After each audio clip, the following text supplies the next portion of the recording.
राधे राधे भक्तजन। कार्तिक मास महात्म्य कथा अध्याय 28 पढ़े सुने जो प्रेम से वह हो जाए शुद्ध स्वरूप। यह 28वां अध्याय कार्तिक कथा। अनूप धर्मदत्त ने पूछा, मैंने सुना है कि जय और विजय भी भगवान विष्णु के द्वारपाल हैं। उन्होंने पूर्व जन्म में ऐसा कौन सा पुण्य किया था जिससे वे भगवान के समान रूप धारण करके वैकुंठ धाम के द्वारपाल हुए? दोनों पार्षदों ने कहा, ब्राह्मण, पूर्व काल में तृणबिंदु की कन्या देवहूति के गर्भ से महर्षि कर्दम की दृष्टि मात्र से 2 पुत्र उत्पन्न हुए। उनमें से बड़े का नाम जय और छोटे का नाम विजय हुआ। पीछे उसी देवहूति के गर्भ से योग धर्म के जानने वाले भगवान कपिल उत्पन्न हुए। जय और विजय सदा भगवान की भक्ति में तत्पर रहते थे। वे नित्य अष्टाक्षर मंत्र का जप और वैष्णव व्रतों का पालन करते थे। एक समय राजा मरुत ने उन दोनों को अपने यज्ञ में बुलाया। वहां जय ब्रह्मा बनाए गए और विजय आचार्य।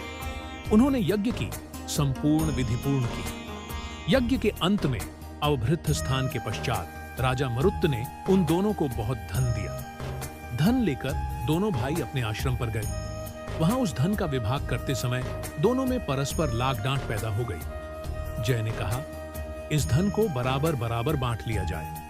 विजय का कहना था, नहीं, जिसको जो मिला है वह उसी के पास रहे।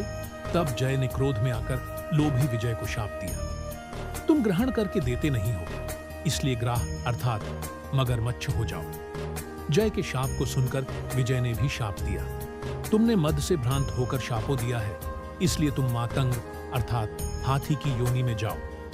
तत्पश्चात उन्होंने भगवान से शाप निवृत्ति के लिए प्रार्थना की। श्री भगवान ने कहा, तुम मेरे भक्त हो, तुम्हारा वचन कभी असत्य नहीं होगा। तुम दोनों अपने ही दिए हुए इन शापों को भोग कर फिर से मेरे धाम को प्राप्त होंगे। ऐसा कहकर भगवान विष्णु अंतर्धान हो गए। तदनंतर वे दोनों गंड नदी के तट पर ग्राह और गज हो गए। उस योनि में भी उन्हें पूर्व जन्म का स्मरण बना रहा और वे भगवान विष्णु के व्रत में तत्पर रहे।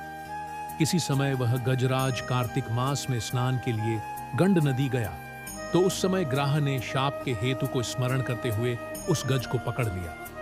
ग्राह से पकड़े जाने पर गजराज ने भगवान रमानाथ का स्मरण किया।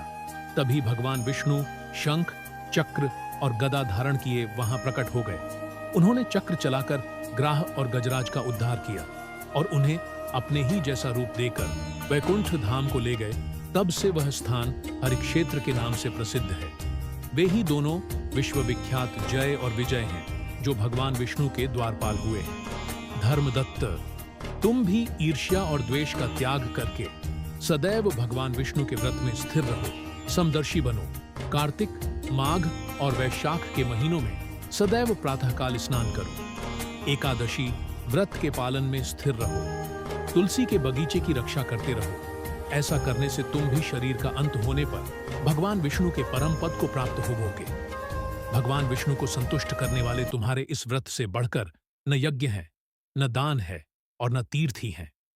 विप्रवर, तुम धन्य हो जिसके व्रत के आधे भाग का फल पाकर यह स्त्री हमारे द्वारा वैकुंठ धाम में ले जाई जा रही है। नारद जी बोले, हे राजन।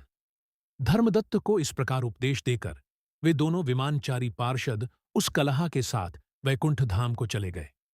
धर्मदत्त जीवन भर भगवान के व्रत में स्थिर रहे और देहावसान के बाद उन्होंने अपनी दोनों स्त्रियों के साथ वैकुंठ धाम प्राप्त कर लिया।